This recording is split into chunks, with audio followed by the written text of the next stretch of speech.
The Forbidden Archive. The quantum data streams flickered across Dr. Lisa Varn's multiple eyes as she navigated through the deepest layers of the Galactic archive. Her six-fingered hands moved with practiced precision across the holographic interface, searching for any reference to the mysterious energy signatures that had been detected at the galaxy's edge. As a senior xenohistorian for the Galactic Unity Council, Lisa had access to information that most beings could only dream of, yet something felt wrong about the gaps in the historical records. The Zephyrian's crystalline skin shimmered with bioluminescent patterns that indicated deep concentration. For weeks, she had been tracking inconsistencies in the galactic timeline, fragments of data that seemed to reference a species that didn't exist in any official records. The more she searched, the more convinced she became that something massive had been deliberately erased from history. Her search algorithms finally struck something significant buried in the archive's deepest security layers: a single data fragment, corrupted but recoverable, containing a partial species designation: humanness.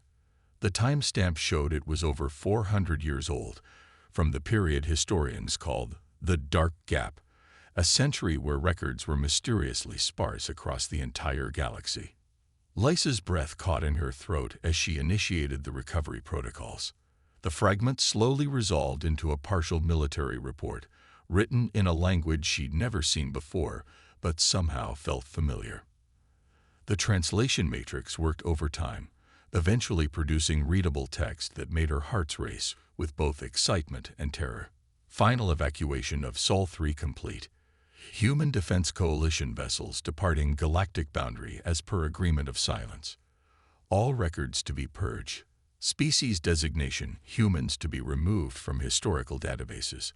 The exile fleet, comprising 2,847 vessels, has been equipped for indefinite deep space survival. May they find peace in the void that we denied them here. The report was signed by someone called Admiral Sarah Chen, Human Defense Coalition. Lisa stared at the screen, her mind reeling. Humans, a species that had been completely erased from galactic history. But why? And more importantly, where were they now? She dove deeper into the fragment, using advanced reconstruction algorithms to piece together more information. Slowly, a picture began to emerge that contradicted everything she'd been taught about galactic history. Humans hadn't been a myth or a primitive species that went extinct. They had been real, advanced, and, according to these fragments, incredibly dangerous.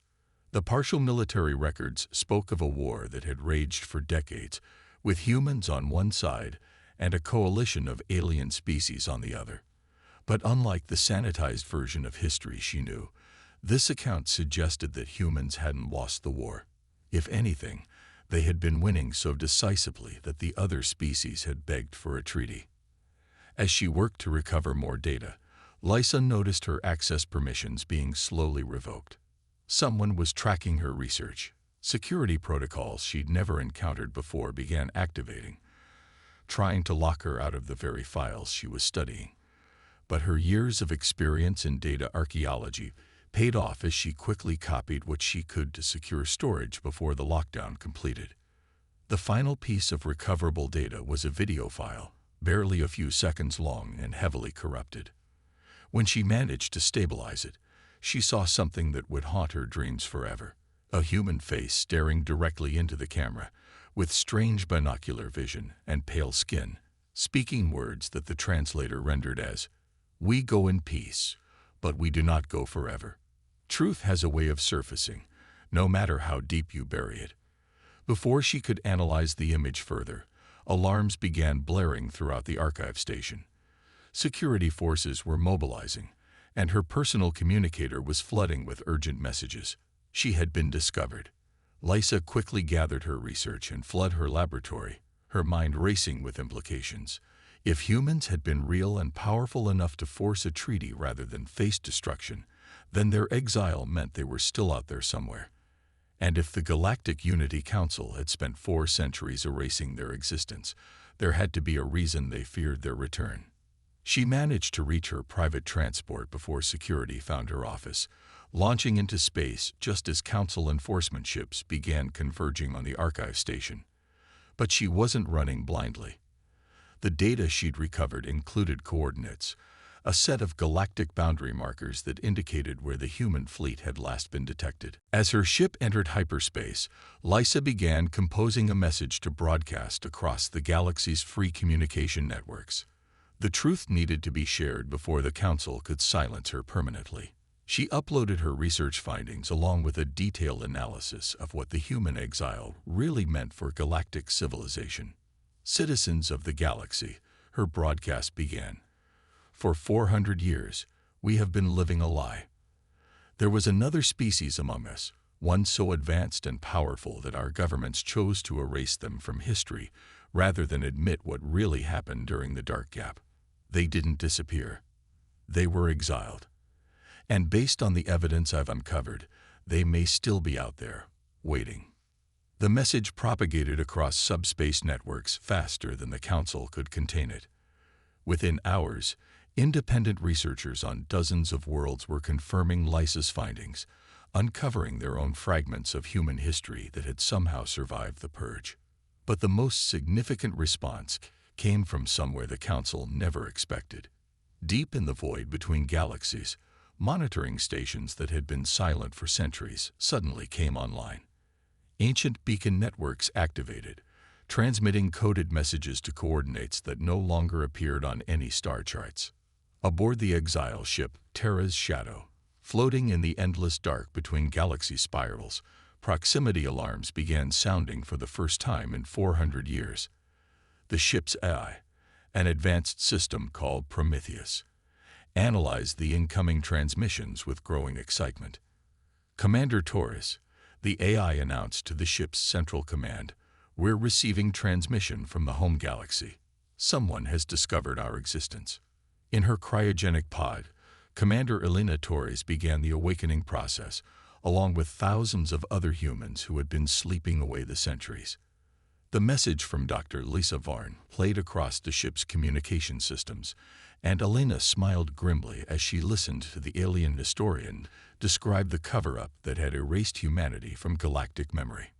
"Prometheus," she said as her pod opened, and she stepped onto the deck of humanity's most advanced warship, "Send a response signal. Let them know we received their message." "Yes, Commander." "Should I also begin awakening the fleet?" Elena looked out through the ship's massive viewport at the thousands of other vessels floating in formation around them. The human exile fleet had grown significantly in their time away from the galaxy, and they had not been idle. 4 centuries of advancement, innovation, and preparation had turned them into something the galaxy had never seen before. "Wake them all, Prometheus. It's time to go home."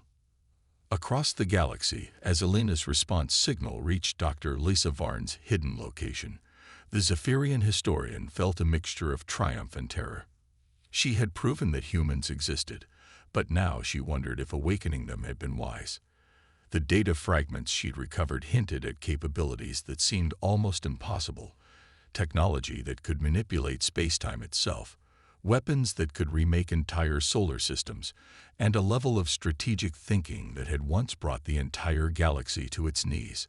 The last entry in the human military records she'd found contained a single chilling line: "The exile fleet departs not in defeat, but in mercy.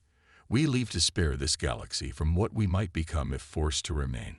But mercy, like patience, has its limits." As reports began flooding in of massive energy signatures appearing at the galaxy's edge, Lysa realized that humanity's 400-year exile was finally coming to an end. The question was whether they would return as the peaceful explorers they had once claimed to be, or as the conquerors their enemies had always feared they would become. The galaxy was about to rediscover that some myths were real, and some ghosts never truly died. Shadows come to light. Commander Elena Torres stood on the bridge of the Terra's Shadow, watching as star charts she hadn't seen in 4 centuries filled the holographic displays around her. The galaxy looked different now. New shipping lanes, different political boundaries, and according to their long-range sensors, technology that had barely advanced compared to what humanity had achieved during their exile. "Status report on the fleet awakening," she commanded, her voice carrying the authority of someone who had led humanity's greatest exodus. "All 2,847 original vessels have successfully completed revival protocols." Prometheus responded, the AI's voice now carrying undertones of excitement that hadn't been programmed into its original personality matrix. "Additionally, we've completed construction of 1,200 new vessels during our exile, bringing our total fleet strength to just over 4,000 ships." Elena nodded, unsurprised. Humanity had always been builders and innovators. 400 years of working with unlimited resources from dead systems and asteroid fields had given them opportunities their enemies had never imagined. They hadn't just survived in the void between galaxies. They had thrived and evolved. "Communication from the alien researcher who discovered us?" she asked. "Dr. Lisa Varn has established a secure channel. She's requesting direct contact and offering to serve as an intermediary with non-council factions within the galaxy." Elena considered this carefully. The exile treaty had been clear. Humanity would leave and never return. But the galaxy had broken that treaty by attempting to erase human existence entirely. By their own laws, the agreement was void. Open the channel, but maintain fleet position outside the galactic boundary. "Let's see what this Dr. Varn has to say." The holographic display shimmered, and suddenly Elena was looking at an alien face unlike any in her memories. The Zephyrian's crystalline features and multiple eyes created patterns of light that were almost hypnotic, but her expression was unmistakably one of nervous determination. "Commander Torres," Dr. Varn began, her words translated in real time by both their communication systems, "I want to begin by saying that not all species in the galaxy supported what was done to humanity. Many of us have spent centuries wondering about the gaps in our history." "The gaps you mentioned in your broadcast," Elena replied evenly. "Tell me, Dr. Varn, what does the current galaxy know about why we were exiled?" Lisa's bioluminescent patterns shifted to what Elena's skin-up psychology training identified as embarrassment.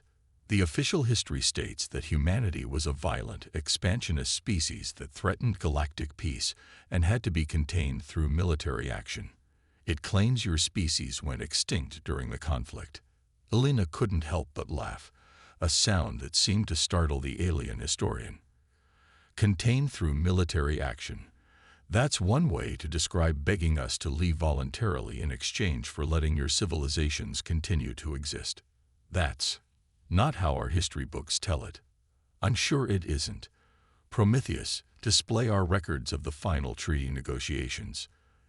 The AI complied, showing holographic recordings of the treaty signing aboard this very ship.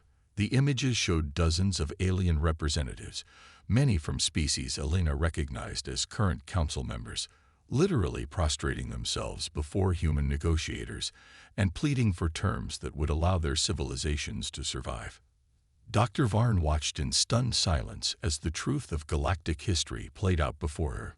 The humans in the recordings were calm, professional, and surprisingly merciful considering they were dictating terms to enemies who had started a war against them.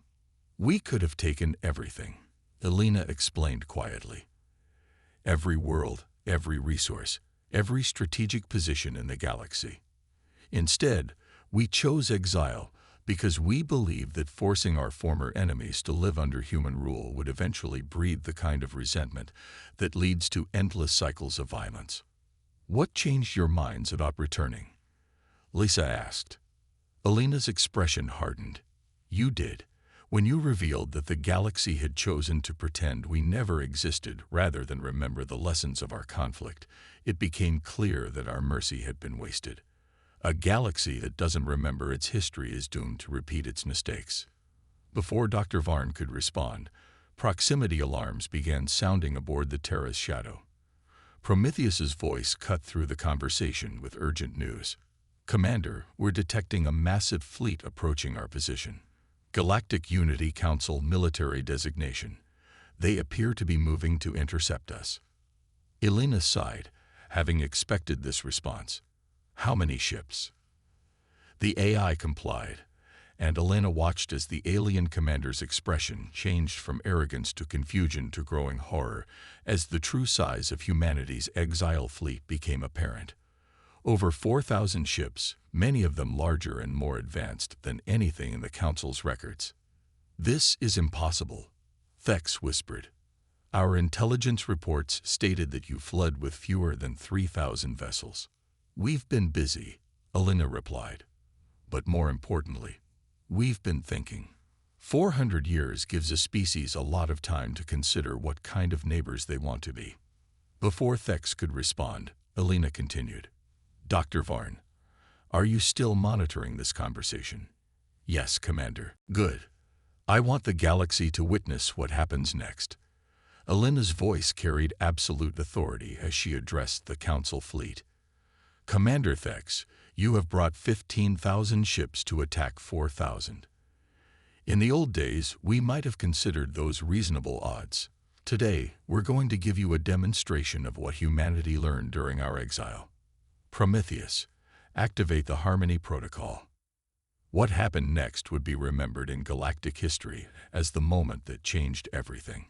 Instead of opening fire, the human fleet began broadcasting a complex series of energy patterns that interfaced directly with the Council ship's navigation and weapon systems. Within minutes, every vessel in Thex's fleet found their weapons powered down and their engines responding to human commands. But the humans didn't destroy the Council fleet or take them prisoner. Instead, they used their control to organize the ships into perfect formations and then released them, returning full control to their commanders. "This is a demonstration, not an attack," Elena announced to the stunned Council fleet. "We have spent 4 centuries developing technology that makes traditional warfare obsolete. We can disable any ship in the galaxy without harming a single crew member, and we can do it faster than you can react." Commander Thex's voice was barely a whisper. "What do you want?" Elena looked directly into the camera, knowing her words would be broadcast across the galaxy. "We want what we've always wanted. Peace, not the peace of the conquered, but the peace of equals working together. Dr. Varn has shown us that there are species in this galaxy ready for that kind of relationship." She paused, letting her words sink in before continuing. "The Galactic Unity Council, as it currently exists, is based on lies and fear. It cannot continue. But we're not here to impose human rule. We're here to offer something better. A true galactic confederation, where every species has an equal voice and conflicts are resolved through cooperation rather than force." Dr. Varn's image reappeared, her bioluminescent patterns now showing clear excitement. "Commander, there are over 200 species that have already declared support for your proposal based on my research broadcasts. The Council's authority is crumbling." Elena nodded, having expected this development. Truth had a way of undermining tyrannies, especially when backed by overwhelming force used with restraint. "Commander Thex," she said, addressing the Council fleet commander again, "you have a choice to make. You can return to your superiors and tell them that humanity offers partnership, or you can continue to follow orders from leaders who have built their authority on lies. But understand this, the age of pretending humanity never existed is over. We're home, and we're here to stay." As the Council fleet began withdrawing, Elena turned her attention back to Dr. Varn. "Doctor, we're going to need allies who understand both the old galaxy and the new realities. Are you interested in helping build something better?" The Zephyrian's entire body seemed to glow with excitement. "Commander, I've spent my entire career searching for historical truth. The chance to help write a better future.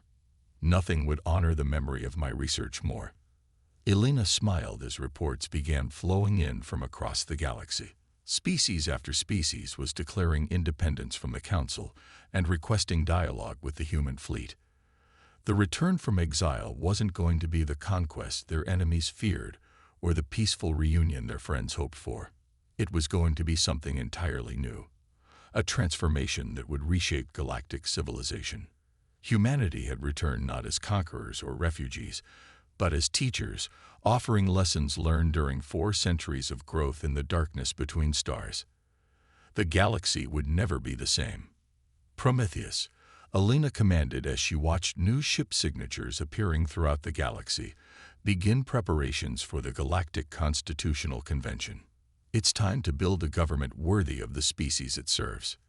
The Age of Shadows was ending, and the age of true galactic unity was about to begin.